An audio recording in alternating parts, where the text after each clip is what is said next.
Hello everyone, and much to my surprise today, Ubisoft decided to drop us a little Christmas present, as I would like to call it, which is the mid-season reinforcements, or you could just call it the mid-season update if you feel like it. Basically what this is going to do is going to add a fair amount of stuff to Rainbow Six Siege, some more bug fixes, some things like that, but the big changes to where this patch come into play basically is they're going to sort of rework 3 operators, and as you can see, the first operator on the screen is Twitch. What they're doing is they're giving her a drone, her shock drone for the preparation phase, and they're giving her 2 drones. So from how this is going to work is you can switch between any of the drones at any time, as long as the first drone is not destroyed. They're increasing the speed of the drones, they're increasing the, well, they're not increasing, they're decreasing the sound of the drones, and they're making it so that the red light on the drone that makes it super obvious is no longer there, it's gone.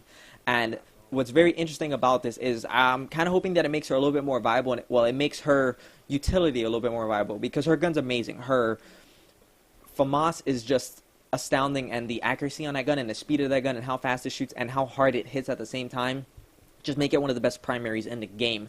And I'm very excited to see that they're also doing some weapon balances, which I will get into a little bit later. It's kind of varied among the board, a good amount of defenders, a good amount of attackers. So another operator who's getting, I would say, sort of a nerf is Blackbeard, the great old Blackbeard, one of the strongest operators in Rainbow Six Siege as it stands right now. And from what it seems like, the developers have listened to a majority of what the community feels is a very strong aspect of him, and it's his ballistic shield. As it stands, it had 850 health, which I didn't realize how drastic this was, but it's a big number that got significantly nerfed. Now it stands at 150 health, and they give you 2 shields to kind of switch out in between. So you have a total of 350 health for 2 shields, which in my opinion is totally cool, totally understandable, and I do prefer this in a way. Also, they're making it so that you see the durability of these shields on the HUD as well. So that is that. And also for one of the operators, as you can see, Doc is getting a buff. One of the operators that has not got a buff in some time, it really seems like, probably for a couple of months now. So what they're making him do is they're making him Doc. They're making him a doctor. They're making him more viable. They're giving him some more utility to his kit, in a way, making him more useful than what he is for, which is basically very peculiar situations. So what this is going to be is he can heal allies or himself at any given time in the game from now on, and it will give 40 health per shot. Very interesting. You can also overheal your allies as well to 120 when your health decreases 1 every 2 seconds. Also, some new I was gonna say attachments. That's a little bit later. Some new gadgets. As you saw, the Claymore attackers now have Claymores from now on, which is very interesting to see how that's gonna go.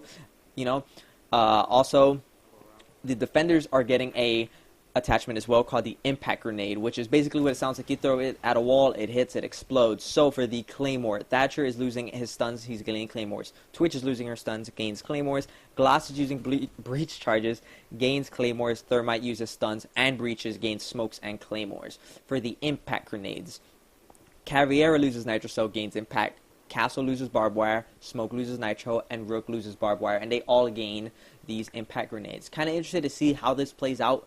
Interested to see pretty much how these balance out, how the operators change now, especially the operators that use nitro cells a lot in their kits for setting up kills or just setting up areas to get into the fight, do things like that. Very interesting to see how this works and pans out. One thing that's very interesting as well is with the last patch, they added attachments, and how this worked was they added one attachment. It was the angled grip. Well, from my opinion, it didn't seem to get much love or much attention, and I'm kind of hoping that changes. I don't know if they're going to do a buff or a nerf specifically, but they're adding 2 new attachments. So we are getting the muzzle break, which is going to be an attachment that diminishes first shot recoil, putting an emphasis on precision. This will be applicable to many of the operators in the game from pretty much almost every single class. I think there's 1 or 2 that are being left out. I will name them in a few, but also we are also getting the heavy barrel attachment, which seems to be a more it's not going to be used on many operators. Basically, it's going to equal, damage at long distance doesn't decrease as much, an extra for trade-off recoil. So basically, you're going to get more damage at a distance, but the recoil is going to be significantly higher, and the damage fall-off is going to be basically more significant. So from what it seems like, as you can saw, there's a damage chart there that's just going to show you the changes in the weapons. So this is exactly what I was going to get at. Now, Twitch is 417. Well, basically every character that has a marksman rifle, they are going to get their marksman rifles are sort of going to be in balance from now on. The recoil for each marksman rifle is going to be sort of in the same line of field.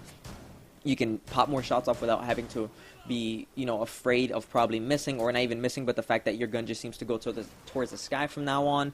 Twitch is getting a change, Buck is getting a change, also Blackbeard is getting a change. Fuse's LMG is also getting a change with recoil. It's going to, recoil, and it's going to do more damage at a distance and even up close. Ash's speech is hard. G36C is getting a distance modifier, as I would like to call it, where they're making her more viable at a distance from now on. They're making it more accurate. They're making her, for the people that want accuracy over power, they're going to give you this gun, which is very interesting because I'd rather prefer accuracy over power any day. Also, Rook and Doc's P90 is getting a huge buff. Accuracy, damage, everything that you can have for this gun is going to be significantly buffed. So we will see tomorrow how this gun will work. Mute's MP5K is getting a significant buff. With damage is doing an extra 5 damage from now on, and the recoil is somewhat getting a little bit nerfed, but the horizontal recoil is going to be there as well. Frost's SMG is getting extra damage from short and long range. Also, hit registration is being worked on, and the team killing mechanic is going to be a little bit better, where they are making it so that less team killing happens. So, very interested to see how this patch gets handled by the community. It was very, very short notice. They did say a little something about it being announced on Monday, but I did not, and I'm pretty sure a lot of people did not expect the patch to drop tomorrow. So, I hope you enjoyed the video for today, and take care.